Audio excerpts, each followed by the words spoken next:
Welcome and herzlich willkommen to a new issue of Fotomov today again with my favorite guest Oriatana, becoming a bit of a habit. Oriatana. Yeah, and we talked about Brexit last time, and we did. After that everything changed. Oh yeah, the world's a new one. There was a big wave of reactions, and that's the topic for today. The only topic for today. Oh, where is the button? There.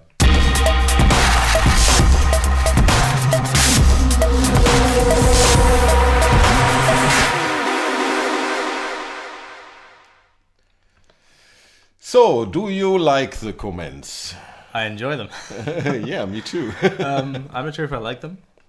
I think they are, some are good, some are very irrational. Yeah. And overall, they give a very good picture of why people voted the way they voted. Yeah, No. and I have to say this. I think you can. You see that you will see that the comments are not good ones. Well, yeah. They are very critical. Yeah, less than good. Yeah. But I enjoy it really much. Yes. I enjoy every reaction, Yeah. and so it's a good time today at the beginning to say that please hit all buttons and All of them. write more comments. Yeah. Don't miss anything. We really appreciate such kinds of comments. But let's dive into it now. So let's start with this comment, and I read it and then we talk about it. Yeah, It's there we go. from, I think, William. Yes, we do want a hard Brexit because that's the only way that we can be sure of getting out of this fascist institution properly. The Germans should know more than most what fascism is. That's right. Don't fall for it again. Fascists are always popular at the start. It's once they have complete control that they start the real nasty stuff. Once they have complete control, they can do what the hell they want. Yeah, Yeah. very true. Yeah, And nothing what to do you with the say EU. about fascism is true. Yeah. Yeah. And it has nothing to do with the EU, sir, whoever this was. Because if this was fascist, if the EU was fascist, really, they would wait at all, just like back in the 30s, no one waited. Him there and us here would not be here open saying our opinions. Okay? Because fascism means one word and you're gone. Simple. Yeah, that's simple. Yeah, And we enjoy freedom of speech, freedom of movement, you name it. That is not fascism. yeah. This was one of the first comments I read, You know. and I immediately thought, okay, on one hand, they are all very aufgeregt, Upset, yeah. upset, yeah. And, Of course, they're emotional, yeah, but very, very emotional. Yeah. So, and these huge things like fascism. So, Yeah. but especially, and he mentioned it, especially we as Germans, we got things not personally, Yeah. but in our families, we really know what fascism Indeed. is, and Indeed. in usual German families, from both sides, there Of course. were a lot of fascists in our families, so Nazis. You know. And it's the situation in Germany during the fascist period was so hard, so violent. Yes. There were literally people killed on the streets in the early 30s. Oh, yeah. Here on my street where I live, they shoot two 18-year-old Yes. communists. Yes. And that was not during the war or whenever. It was right at the start Exactly. of Hitler. Yes. And so fascism is completely different from everything we have today in Europe. So in Europe and in Britain, and the fascist is don't make jokes about it. Yes, it's a strong word. It's something no one wants. And really, when you go this path, when you mention fascism, yes, you're emotional, you're upset. We get that, but fascism is something very different from the EU. And go look it up and go look live footage from the 30s in Germany. Fascists don't wait for anything; they just start killing. Okay. Yeah, or jailing people. So it's not fascism. Just don't say that. Yeah. It's just one month after Hitler's election, there was just one party, his party. Exactly. Yeah, one month after it. Exactly. So and come on, man. Look at Europe and be critical. We are both critical too. Of course. That's not the question. Of course. Very critical indeed. But not, wie sagen, mit dem Hammer schlagen. We don't take out the hammer, Yeah, we don't. Yeah, and the fascism hammer.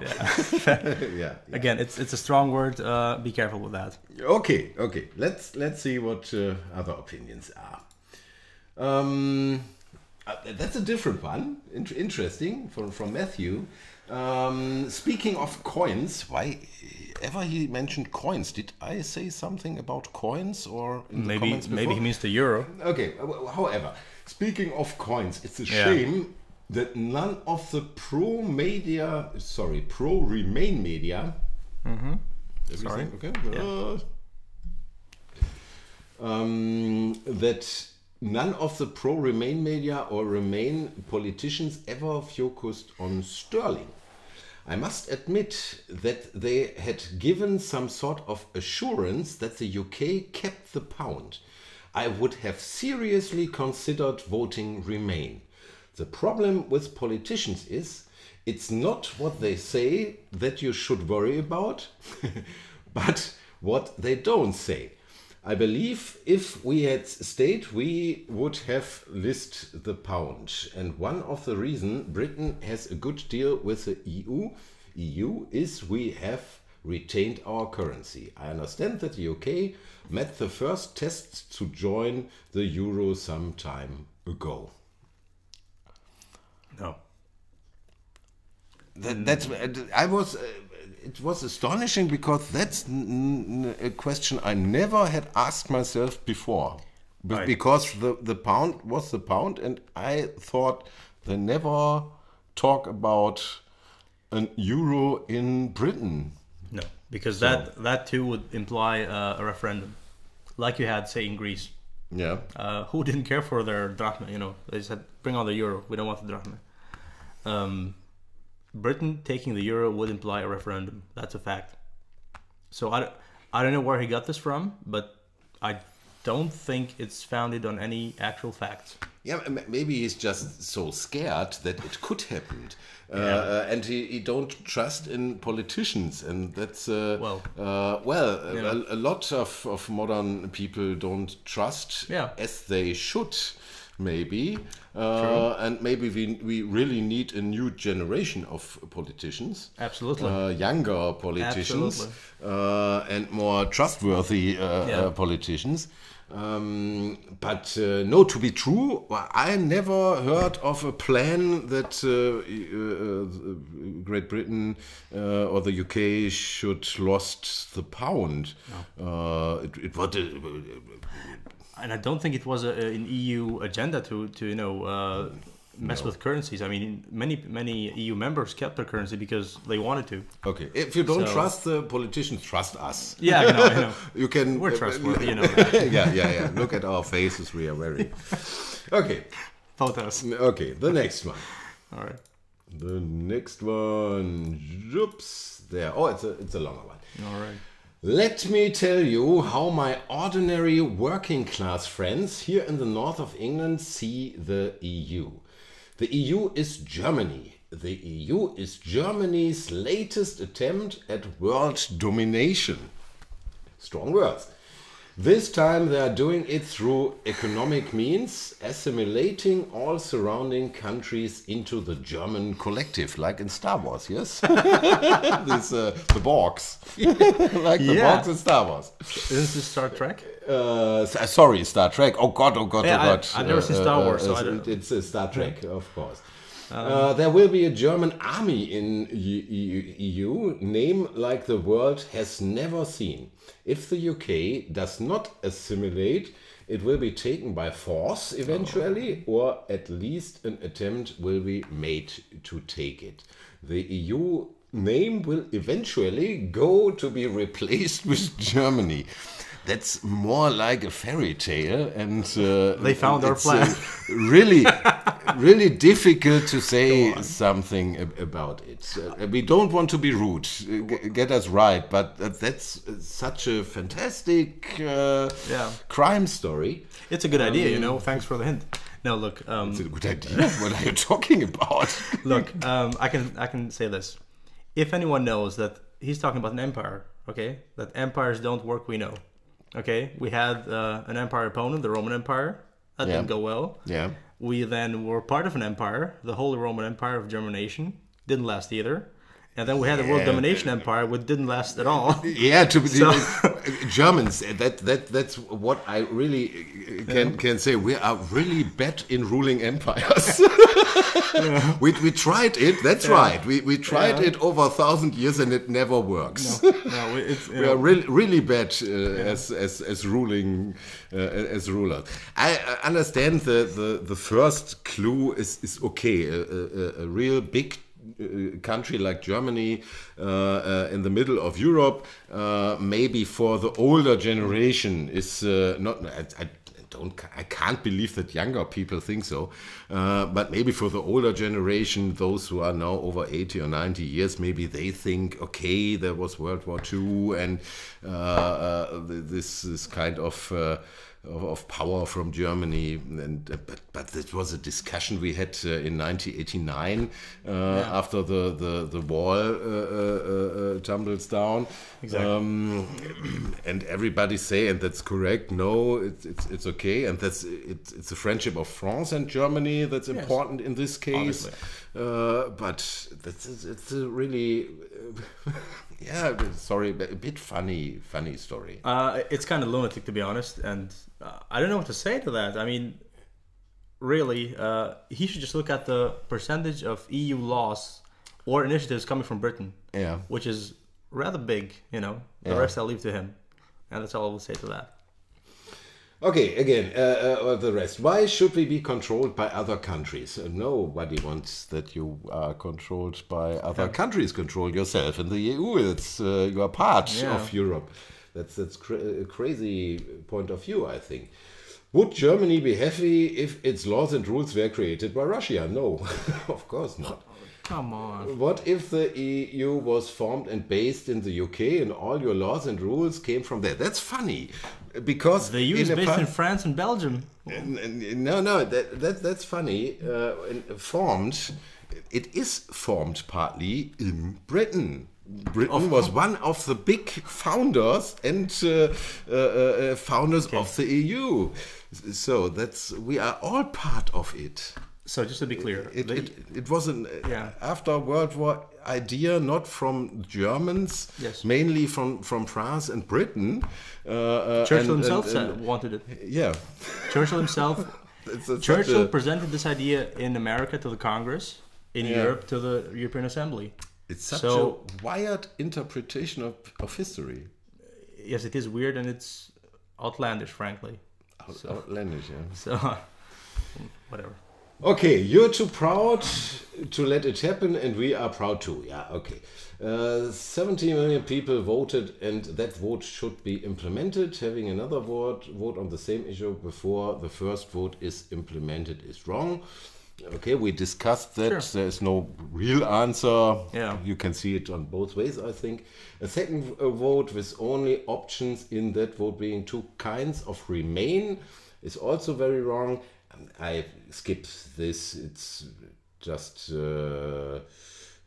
all the possibilities Okay, and then he said, by the way, where are you guys filming from? I had to remove one of my floorboards to see if you were under there. Yeah, I hope you. I think I wrote it under your comment. If you remove the floorboards, I hope you find some coins there. But I don't know what he meant. Is it too dark?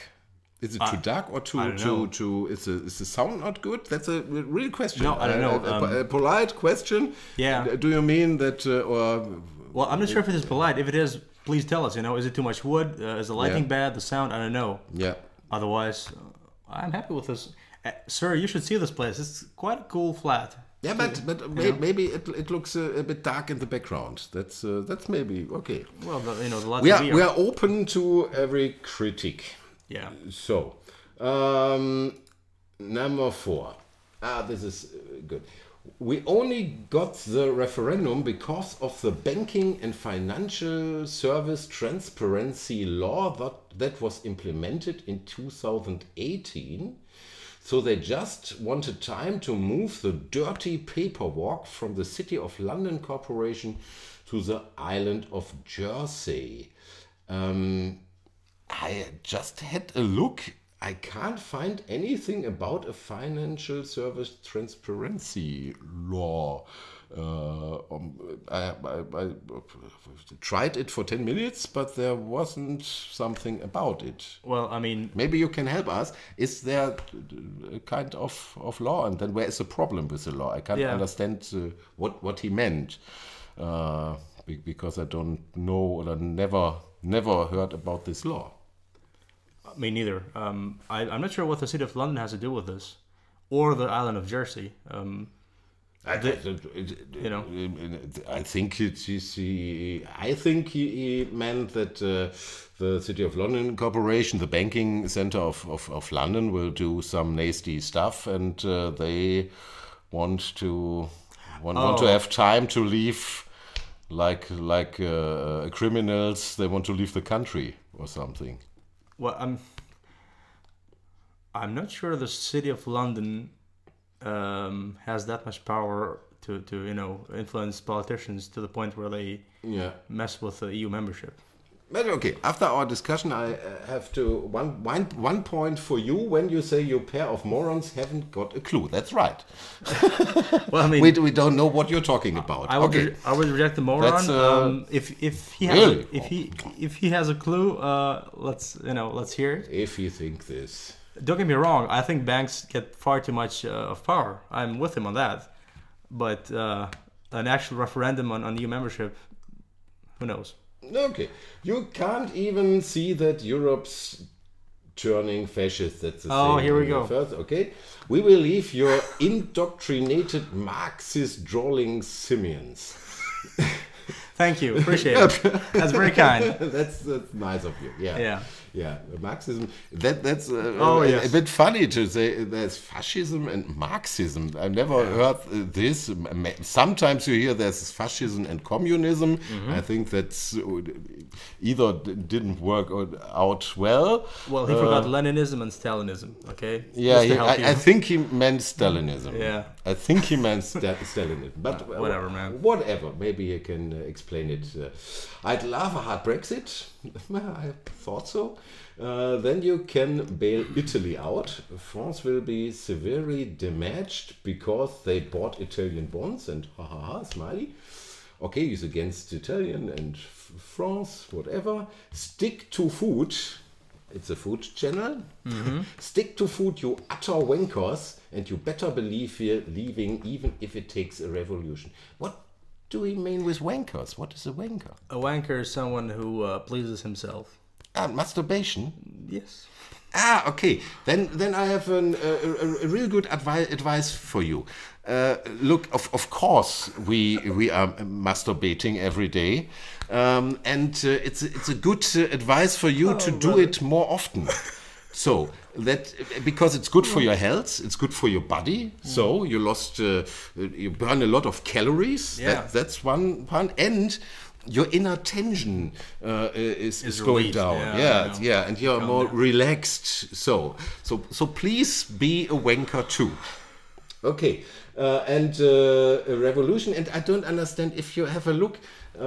He talks about Britain and against all other countries, and then there is this little sign, and then a British flag. Why did he do this? Is it fuck Britain? That makes Look, it didn't make sense. This is not very British, first of all, because the Brits are polite, they are eloquent, and they know how to express themselves. So please be a Brit, okay? Okay, but have a look. He talks about Britain is this he likes so much, and then he says "fuck Britain." That makes no sense for me. Well, I guess it's. But you have to. I guess it's supposed to mean a middle finger coming from Britain, but Be a wanker, my friend, and all your problems are really. Jeez. So okay. How upset they are. Why so angry, guys? Come on. Oh, okay. Yeah, no, it's a longer one. All right. And I think it's the last one, but it's also a longer one. Interesting. That is an interesting one. Interesting. You blame Cameron for the referendum result. You bet I do. But in our last show we blame Cameron, but as I remember, not for the result. I blame him in the show. We can talk about the rest later. In the show for the this fast move at the end of his career, and now we make this referendum from one day to the other. That's I blame him for. I didn't mean it on a long political term. I mean the circumstances in which the referendum happens. That was maybe that's a misunderstanding between us. You put it nicely. It was frankly flat out stupid thing to do by him. Okay, that's where I get very clear, because politicians, high level, powerful politicians, should know better. And not use EU membership for their little political mind games, and that's what Cameron did. You know, that's where I have a very strong opinion. So the result, I don't know. I blame many people. There's a lot of blame to be passed. Cameron, Corbyn, of course, who I said very clearly what I think of him last time, and many others. But he say that most British people blame Tony Blair. It was he who allowed immediately free movement of people from new EU countries when it became EU 28. So we had Eastern European dentists and engineers picking cabbages, sleeping 6 to a room and undercutting pay of already low-paid jobs, which is good for neither Britons and neither the original countries. That's not completely wrong. I have a problem with this fast movement of the EU. It's now 10 years ago or something. Sort of. I don't know. Let's maybe you know it. Yeah, around 10 years, maybe 15 years, but that was a bit fast. Yes, I think so too. It was now everything is EU, and maybe they had to do it a little bit. It was better to do it a little bit slow or in different steps or something. Well, here's the thing. Let's talk real here. It has very serious, again, geopolitical reasons. So the EU integrated many members to not lose them to a certain power in the east, which is Russia. Okay. Yeah, but that's false too. The problems with Russia and the strong power of Putin now is the reaction of this. I think so. I mean, obviously, ultimately, right now, Russia and the West are opponents. And that's ultimately, but very directly so. And the EU and the West said, look, there are these countries in the east of Europe, former Eastern Bloc, who have a tendency to develop some kind of sympathy for the Eastern Bloc age. And instead of letting them go that way, they said, let's give them what they want, or part of what they want, because they didn't get that much actually. So what he's describing may have happened very, very much so. I don't know. But it wasn't like, they joined and then immediately got every freedom. In fact, they had to wait a couple of years before they could do that. That's, one aspect. The other is, this is why we need EU-wide laws. Cue the SPD commercial. We want EU-wide minimum wage. Okay, so that doesn't happen. Yeah, that's right. You know? Because what he say is right. Especially shortly after it was really a problem. It was because the financial power of the countries was so different. Yes. And it needs a long time. Yes. To flatten it. To equalize. To equalize it. Yeah. I mean, you have the same problem in Italy. You have very, very cheap labor forces coming there from Eastern Europe, undercutting other immigrants who came before, undercutting, of course, the Italians. These are consequences of the not wide enough ranging EU, perspective or planning. But, you can fix that. It's not like the EU did that and now it's doomed. No. Okay. You can work on that. Yeah. Let's see what he's writing. They suffered they suffered a loss of high qualified people. Yeah. Our lower paid resort to charity food banks. Now there's a good reason the EU allows a build up to free movement for new countries. It allows infrastructure investment to build up too. Those investments never kept pace in Britain. So a large part of the population see only problems. I don't think so. I don't think that there aren't such projects in Britain. And I already wrote it, especially in Northern England. Especially in Northern England, where the most people vote for Brexit. Yes, and so I think they made their own problem. Very much so. Yeah. I have maybe we can have a look. It was so we have this. This is the United Kingdom, and you clearly see in the north. Okay, where in the north? There, in the north. This is Scotland voted completely against Brexit. Voted completely Remain. Then you have also.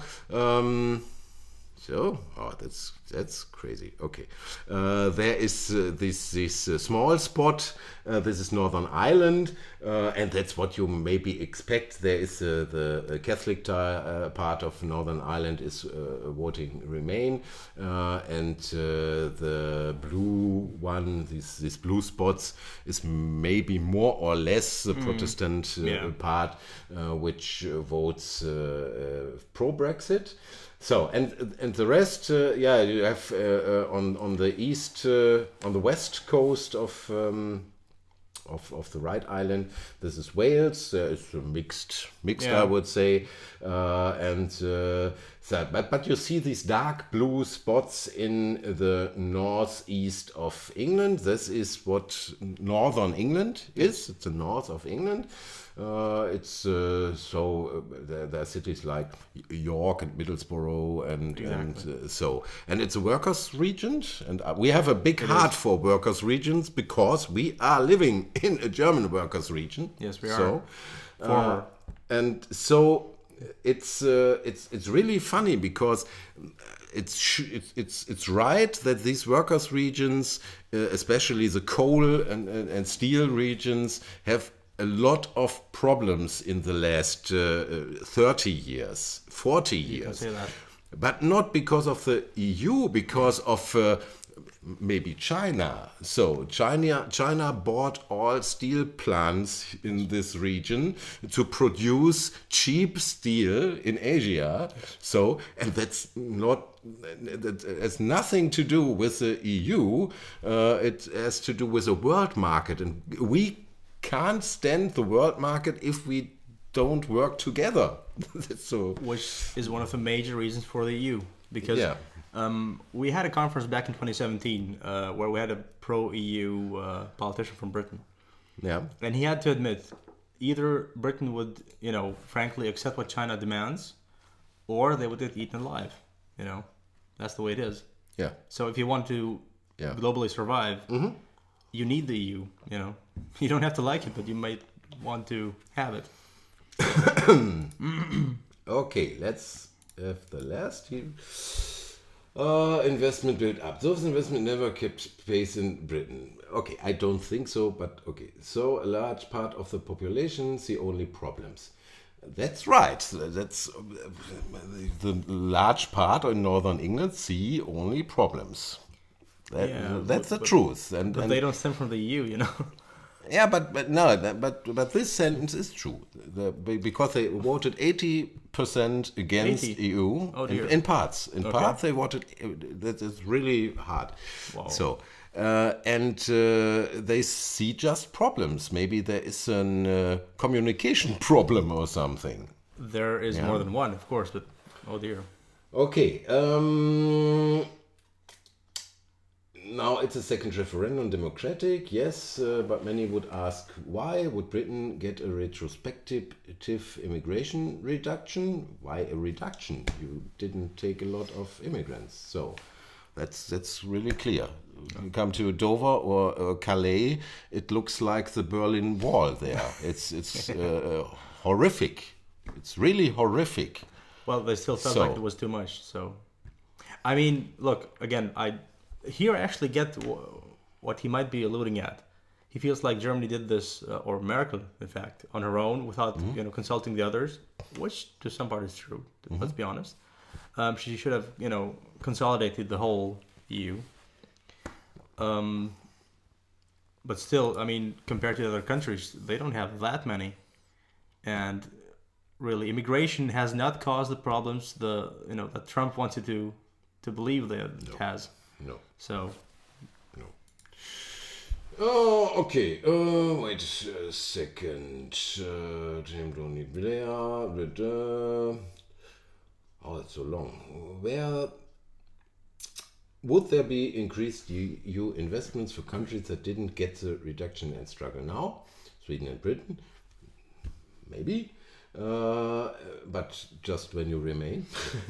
As a populace, the British like fairness, and not being allowed something almost all countries had isn't fair. It wasn't an EU decision, but it wasn't a public decision either. The EU wouldn't give it to the British public, took it with a leave vote. With no change, I believe any second referendum will also believe. Yeah, that could be true. That it's also will believe if they do it again. Well, he speaks of fairness. Mm-hmm. Back when Britain joined voluntarily via referendum, immediately, literally the next day, they took, if you want, the helm and started leading the EU, which was fine, which gave us great benefits, all of Europe. So I'm not sure what his problem with fairness is. No other country has gotten so much exceptions in any way, any segment as Britain. So just if you want to be fair, Yeah, but that's what I meant with the communication problem. I think if you look at the other comments with some really sometimes crazy opinions about Germany and so on, we talk about it. Yeah. This whole command is a fair try to explain why he votes against you, and I don't think that he's right. So no. And I think that there is a lot the EU has especially done for poorer regions, but it's also a question what the British government do or did to put the money in the country. And what I heard, but maybe you can write something about it, that the money is very centralized around London in Britain, but that's a British problem. It is. So that I heard it from a lot of British friends, and they say, okay, there is a lot of money in the UK, but the money is always around London, which is true. It circles in London. And they forget the countryside. Yes. So, but that's, to be fair, not a European problem. That's especially an English problem. So, I think so. Okay, no, it wasn't you. It's impossible to negotiate with someone who believes they have nothing to lose. What they see now is Remain vote will not deliver the respite the way want for investment and integration. The real reason Cameron called a referendum was because UKIP's growth was a danger to the main political parties and was growing because it exploited the lack of investment to accommodate immigration because of Blair's decision a decade earlier. Things AfD in German, Cameron's pre-referendum negotiation wasn't about getting more and more from the EU. It was about combating populism. And the result shows he didn't get what was needed. It's interesting because I think when I now look, yesterday I watched the debates in the House of Commons, and there was Theresa May talking to Labour, and there was this big bloc in the on the Conservative side who was completely shocked. Yes. Why she can talk with the other political side. And maybe our political systems are very different, but to talk with the other side is completely usual in Germany. that's part of the political process to find a compromise. But these hardcore conservatives, they don't want to talk to everyone. I fear, or I'm scared that the conservatives will split, and that maybe I'm completely wrong. Write it in the comments. That maybe the very conservatives are changing to UKIP. I don't think so. You don't think so? Look, first of all, I disagree in many ways. The UKIP wasn't that strong, and it would have never gotten strong had, say, Britain approached UKIP the way Germany approached the AfD. Mm-hmm. Because what in Germany happened was, of course, they got a lot of 10 to 20% they got in terms of votes. Okay, should have done a referendum. He should have let the unlike what Mr. Farage likes to claim, he has no clue what he's talking about. And then see how people realize they're incompetent and they go away. Okay? So instead of following the UKIP, who are just, again, clueless, populist liars, let them have it.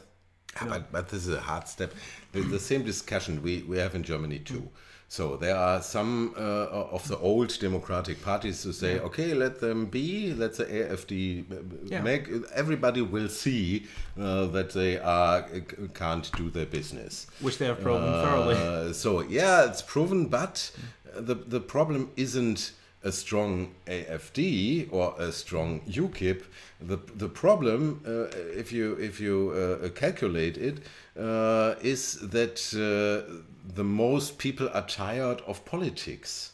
So, and the strongness of these extremist parties is not because they have so much votes.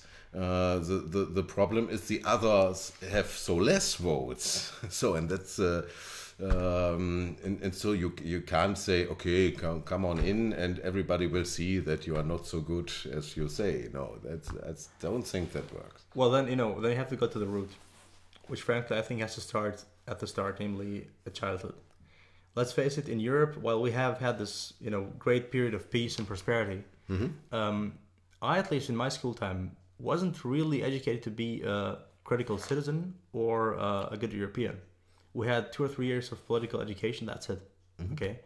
What people need to learn, everyone, always, is politics means compromise. It means, frankly, sometimes no one will be happy, but you have to respect all those extremes. And the problem is, one extreme, like the UKIP, tends to be seductive. People say, oh, that's a simple solution to all our problems. It isn't, okay? It cannot be. Mm-hmm. And this is something which you frankly have to learn. It is very frustrating. Politics is dark, it's corrupt, it's dirty, you name it. Okay? But it is what it is. And if you seriously think there's a simple solution to highly complex problems, which get influenced from all kinds of, areas of life, then you're delusional. Okay? And this is a lesson I had to learn myself. Don't get me wrong. In my life, I met communists, I met capitalists, and I had to learn that the way between those two is the way to go. So a compromise between social responsibility and a certain amount of freedom, be it personal or enterprise, that is the way to go. And that has been the way to go for Germany and England. We just forgot that. And now I have to slam Mr. Scherer, who ruined many things in Germany. I have to slam Mr. Blair, who ruined many things in Britain. That is true. Mm-hmm. They ruined a lot. But we can go back to there. It is a recipe which has proven right over and over and over. Thank you for listening. That's what I thought. Thank you for listening. Yeah. That's a good end statement and an open end statement, because I'd like to discuss this topic more. And not just Brexit again and again and again. Let's talk about Europe. Maybe I will have a very, very special guest in one of the next issues. But you will hear from it. He's a real politician. So, but I don't want to say too much because it's not completely dated with him. Let's talk about Europe. At the 26th of May or around this date are the elections in Europe. And it's a very exciting time, and there's a lot to discuss, and there are a lot of different opinions. And I think I want to say now at the end, okay, we sometimes, you see it, we take it a bit funny, and especially the rude comments are funny. So make rude comments if you want. We have a good laugh then. But especially comments like the last, I appreciate it very much if you take your time and write something, write your opinion, and maybe we can talk about the comments again and about this topics. Thanks to be here. Always a pleasure. Dear Ori. So, you see it, a very clever young man. And have a good time and think about Brexit. Watch some footage from the House of Commons. Sometimes it's a bit funny. Okay, I have to confess it. It's worth it. It's worth it. Yeah, sure is. Yeah, sure. And have a good weekend, and see you next week. Bye bye, and smash all buttons. Yes. Oh God, smash all buttons.